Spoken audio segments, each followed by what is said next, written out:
YouTube, my name is Danica and today I have my April wrap-up. So in April I read a total of 16 books, most of that because I did the 24-hour readathon, and lots of these were very short books. The first one I finished was the audiobook of Percy Jackson and the Olympians #2, The Sea of Monsters, and it was pretty good. It's probably not going to be one of my favorites, but I'm still continuing with the series. And then I read The Wild Magic Quartet by Tamora Pierce. I really loved the first 3 books in this series. If you like fantasy, if you've never read Tamora Pierce, I would highly recommend it, especially if you love animals. She talks to animals in the book, and it was great. It was fantastic.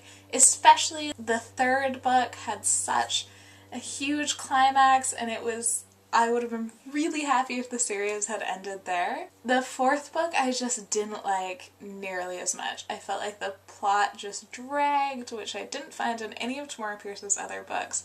And it was really disappointing because it's hard when you love a series but you don't like the ending how to think about the series as a whole. So I still liked the Immortals Quartet, but I can't say I loved it after the final book. And then I finished Deep Secret by Diana Wynne Jones. This is one of the books I've been reading along with Mark Oshiro of Mark Reads. He does chapter by chapter reviews, so I've been reading it chapter by chapter with him. I was reading this one for quite a while, and I liked it. It's the first Diana Wynne Jones book I've read. It was interesting, but I was confused a lot of the time, especially the end. I still liked it, but I probably won't jump to pick up her other books. I also finished Terry Pratchett's The Color of Magic, which is another one I've been reading with Mark, and it was really fun. If the series stayed in this kind of space, I probably wouldn't continue with them, but because I've heard they get even better from here, I think I will continue. I've got the 2nd book requested from the library. I'm just waiting for it to come in, so I think I'll keep reading with Mark as he reads through the entire Discworld series. And then it was time for Dewey's 24-hour readathon, which was last Saturday, and it was so much fun. I loved the readathon. I loved it. So I got done quite a few books. First of all, I finished Inheritance by Malinda Lo. You might remember me raving about adaptation because I loved it.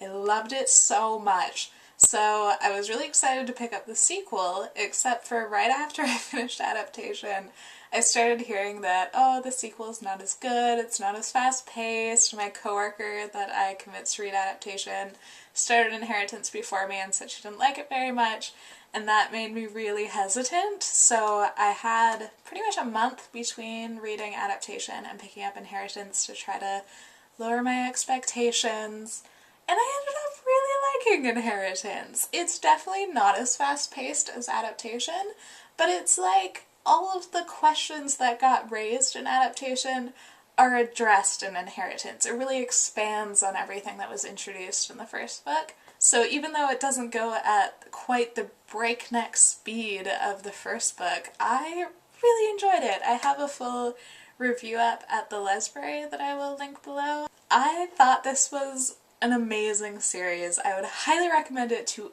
anyone. It talks about race and gender and sexuality as just a small part of this huge government conspiracy plot. Not only did I love this series, I'm just so glad it exists. It makes me so happy that this is out there in the world. I think this series could be so important if you read it as a teenager. I think it could change your life. Just because we don't even have books that mention the word bisexual in them, so something like this is really needed. Next, I picked up Extras by Scott Westerfeld. I read the Uglies trilogy years ago, and I really liked it, but it was one of those series that in retrospect I didn't like quite as much. I started to kind of feel like some of it fell flat once I thought back on it.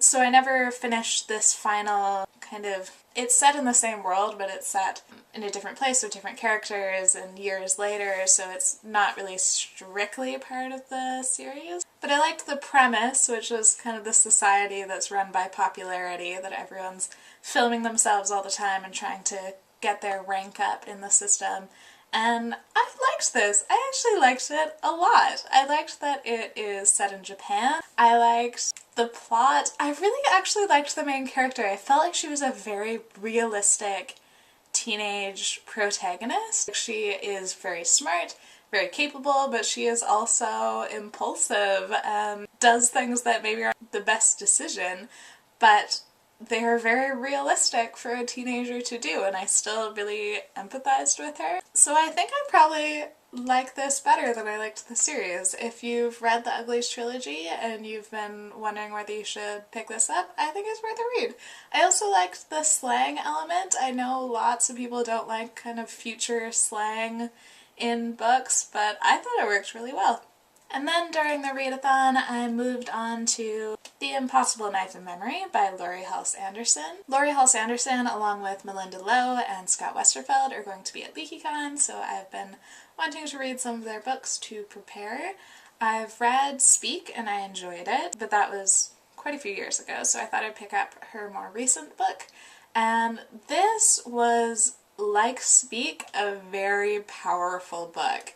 I spent the first 3/4 of it not really knowing where it was going to go, and then it just had this like gut punch of an ending. I definitely cried. Laurie Halse Anderson is just so good at establishing this heartbreakingly real stories about people's actual struggles. It's extremely well done. I would recommend this, especially if you liked Speak. If you like young adult contemporary, you've got to try Laurie Halse Anderson's. And then I read a couple of poetry books that I got for review. When I Was Straight by Julie Marie Wade, and This Is What Happened in Our Other Life by Achy Obejas. When I Was Straight, I really enjoyed the first half where all the poems are titled When I Was Straight, and I just found myself kind of smiling as I was reading it because she really captures the feeling of being closeted and growing up and knowing that you're not straight, and it seems like the whole world is. But then the second half, which is more about coming out to people, I didn't enjoy as much. I thought there were fairly predictable responses. I think that half would actually work better if you were reading it as a straight person who's not as familiar with how people react when you tell them you're a lesbian. But overall, I enjoyed this one. I don't read a lot of poetry, and the poetry I read tends to be pretty straightforward. I especially like spoken word poetry and things in that style. So This Is What Happened in Our Other Life is much more symbolic poetry, which I don't understand. I just felt like I couldn't quite grasp what the poem was trying to convey, and that is entirely my own reading experience. And then I read Paper Towns by John Green, also during the readathon. John Green will also be at LeakyCon, and this was the last book of his that I have neither read nor listened to the audiobook.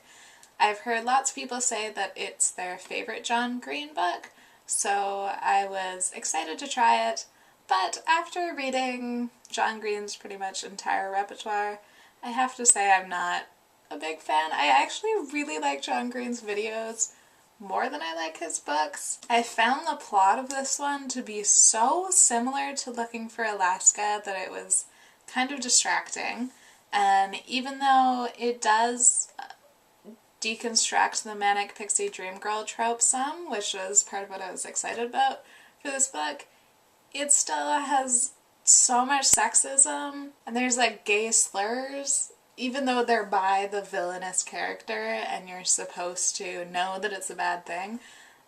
It just felt unnecessary. If you're like actually, especially a gay teenage boy reading this book, I imagine that that would be really disturbing to just suddenly stumble upon, to have this kind of a couple of lines, "You shouldn't say gay slurs" part to it when there's no actual gay characters in this book.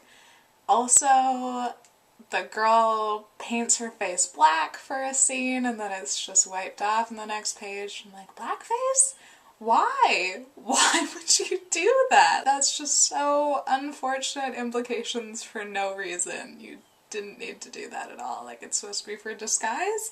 There were elements that I liked about this book, but I kind of don't understand the John Green hype, I will admit. I thought The Fault in Our Stars was really good, but it's still not one of my favorite teen books. And his other ones, they just don't stick with me. Okay, that's enough offending people. And then I read Lizzie and Annie, which is kind of a zine short story by Casey Platt with illustrations by Annie Mock. When I saw this online, that it's an illustrated zine that's a trans lesbian story, I needed to get it, so I immediately bought it and was so excited to read it, and it completely just blew away my expectations. The illustrations are beautiful, these sort of watercolor illustrations. I also think that they are both people of color. I felt the same way after reading this that I did after reading the collection, which is a bunch of trans short stories, which Casey Platt was included in that one as well.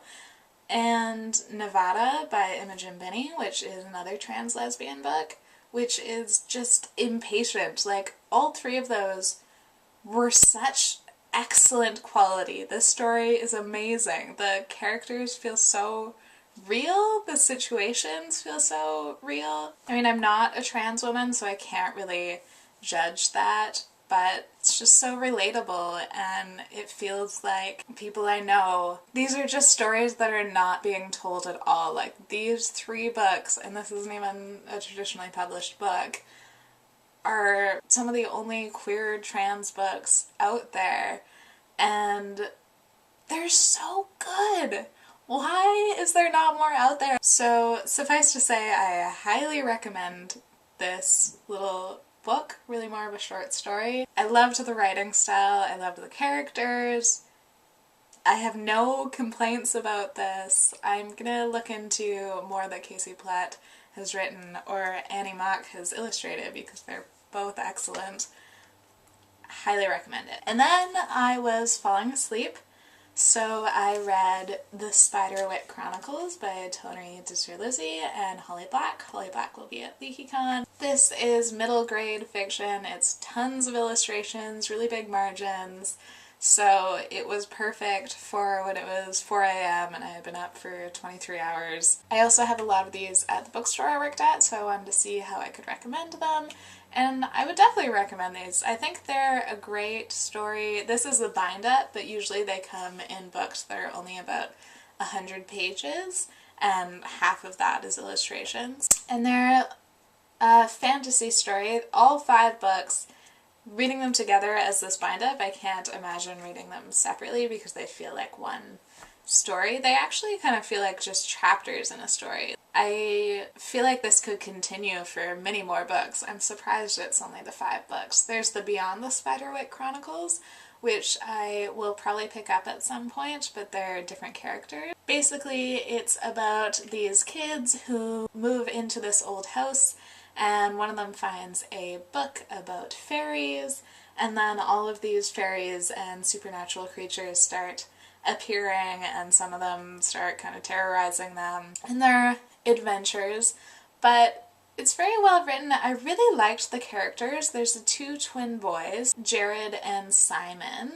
Jared is kind of the troubled kid, and his mom kind of expects him to do the worst. Simon is his brother who is very into collecting animals and more quiet. And then Mallory is their older sister who loves fencing. Actually, I knew I was gonna like this book from the first couple of lines. If someone had asked Jared Grace what jobs his brother and sister would have when they grew up, he would have no trouble replying. He would have said that his brother, Simon, would be either a veterinarian or a lion tamer.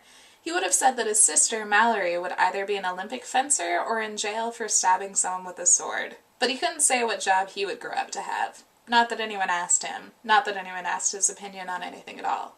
So I think the strength in these stories are the characters, which feel very three-dimensional, and I actually would have liked to see more from them. So I love doing the 24-hour readathon, but what tends to happen is I get a little bit burned out from reading and I don't finish a book for a while. So the only book I've finished since the readathon is Will the Vampire People Please Leave the Lobby by Allyson Beatrice. I wanted to pick up a book about fandom and about conventions because I'm so excited about LeakyCon. I'm trying not to talk about it. And this book is all about fandom, so I thought it would be a perfect read. And it was not. I should have paid attention to the Goodreads low ratings. This was not a good book. It's about the Buffy fandom, sort of. In the first essay, Allyson Beatrice basically makes fun of anyone writing academic articles about Buffy because she doesn't really care about Buffy anymore. That she still likes the fans and the fandom, but doesn't really care about the TV show. Which is, I think, a terrible way to start a book about the Buffy fandom, and kind of started off on a bad note for me. And then later she basically complains about people who are offended by, spoiler alert for Buffy, spoiler alert for season 6 of Buffy, people who were angry about Tara's death. She basically thinks that they were complaining for no reason, they have no right to the story, and they should just be happy with whatever the writers give them. And it has no conception of the homophobic tropes, or that this was the only positive image of lesbian on TV at the time, and is still one of... Just don't get me started on that. But that really pissed me off. And then the rest of the book, she talks about the different parties that she put on for Buffy fans, and, you know, the different actors and creators and writers that she has come in contact with. I just really wanted to like this book, and I ended up giving it 2 stars out of 5 on Goodreads, which I rarely do. This was not what I wanted, but I'm gonna pick up some other fanish books, and hopefully they will not be as disappointing as that one was. I'm gonna reread Harry a History by Melissa Nelly because I loved that book when I read it, so I'm sure that will not disappoint. And those are all the books that I read in April. Let me know if you've read any of them and what you thought of them, and also if you've done a wrap-up, you can link it down below and I will definitely check it out. And thank you for watching. Bye!